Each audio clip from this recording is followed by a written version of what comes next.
Oh, we got a game review for you today. Today we're going to talk about Octopath Traveler.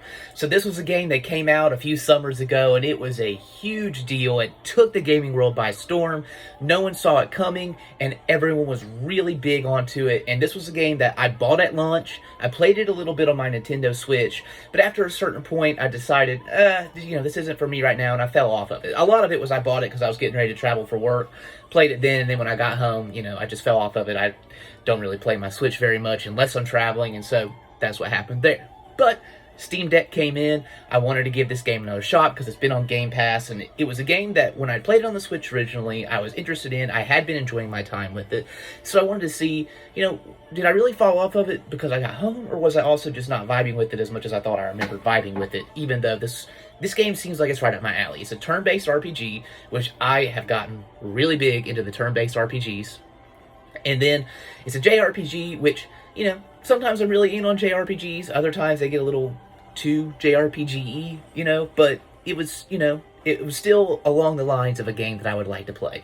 It had this really beautiful 16-bit art style that worked perfect for the Switch, and I just wanted to go give it another shot. So that's what we did. This one I played on the Steam Deck using the Xbox Cloud Gaming, which was awesome. It played great. This game is perfect for handheld, and it played wonderful on the Steam Deck. That Steam Deck controller integration and the way that everything just works on the Steam Deck 95% of the time is absolutely incredible.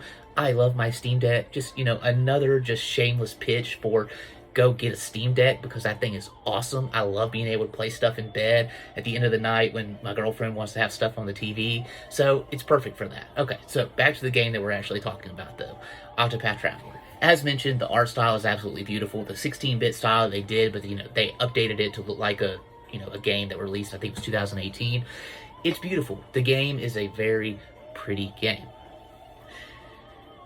From there, I get a little less positive on it, though. So, the game, it's called Octopath, so Octo 8. So, it's 8 different travelers. You then have 8 different stories. And so, that's how the stories are told, which is a, perfectly fine, kind of interesting way to tell the story. So, if you, go back and look in our videos, 13 Sentinels Aegis Rim is a game that also tells the story from a lot of different points of view, and I absolutely love that game. So, this, again, should be up my alley. However, it just never really hit. None of the stories were really that interesting. Honestly, like even the character that I decided to start with first, which was Cyrus, the scholar.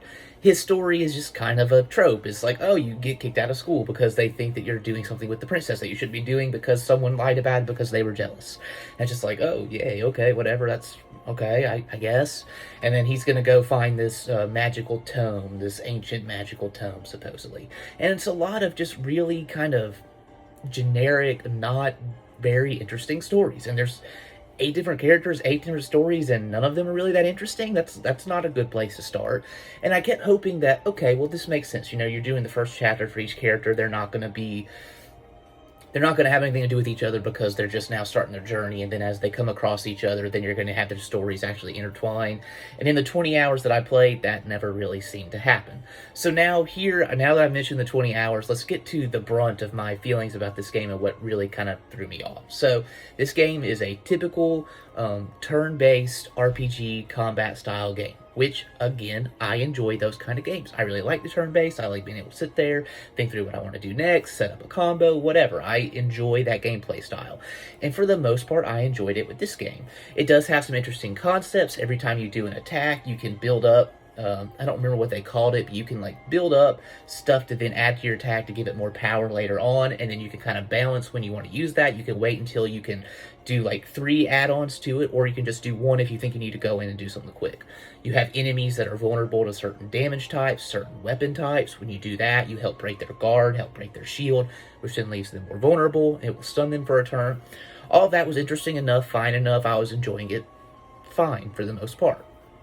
Here's where we get into the issue, though. About 20 hours in, so there's really no issue running through the first chapter for each of the characters. You don't really run into too much. It gets a little difficult with some of the bosses, but that's to be expected. They're bosses. Of course, it's going to get difficult. You want to see it ramp up in difficulty. However, going from chapter 1 to chapter 2 of a lot of characters, that difficulty ramp up goes from a nice level to a... And, oh, God. This game gets so damn grindy, and I do not like grinding games. If you watched any of these reviews before, I don't like grinding, and I don't like bullet sponge bosses.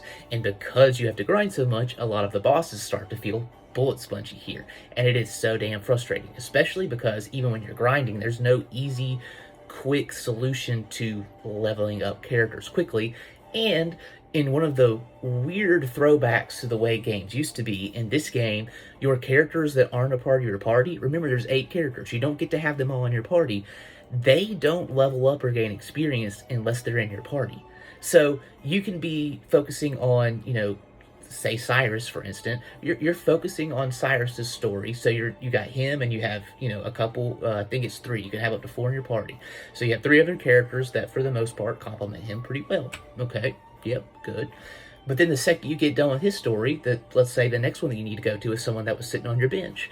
Well, because they've been in your bench, they haven't been leveling up at all this entire time. So now they're completely underleveled, and you're screwed for the next thing that you go into. And that was so frustrating, and it was so unnecessary. So here's the thing. So I started as Cyrus. One of Cyrus's skills is that you have less enemy encounters, which I equipped because, okay, good. The fighting here is fine, but I'm not having that much fun with it, so I want to do less of this because, of course, this game also, like a lot of old JRPGs, like the old Final Fantasy games, like I love Final Fantasy Crisis Core, but one of the most frustrating parts about Crisis Core was the random enemy encounters when you walked like every 5 feet. You have that here, and so I was like, oh yeah, that'll be great. But then you do that, and you're not leveling up because you're not getting experience, and it's just like, it was so frustrating. And I just got to where I was like, this game does not feel like it's respecting my time. At this point in my life, that's a really big thing for me. I got a full-time job, I have a lot of driving I have to do for work, I only have so much time in the day to get to play games. And I do not want to play a game that does not feel like it's being respectful of my time.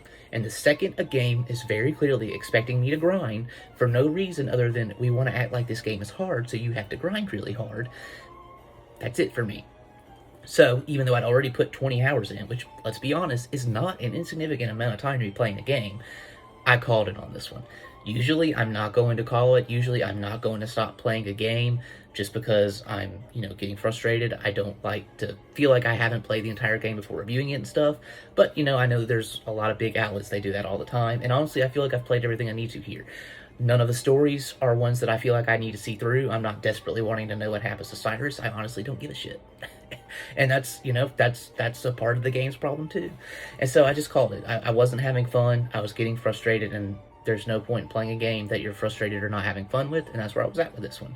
So this game is one that I would not recommend, and it hurts me to say that because I wanted to like this game. I wanted to recommend it. I really like the music, like the art style. I am decently happy enough with the gameplay when it's not expecting you to be grindy, but it expects you to be grindy, and that's not good enough for me. So I do not recommend this game. If anyone very vehemently disagrees with me, please let me know in the comments. Give me a follow. We can discuss this. I will tell you why I think you're wrong. But it's okay. You can tell me why you think I'm wrong. But y'all have a great day. Give me a like, and y'all enjoy, and we will have plenty more reviews coming up in the future.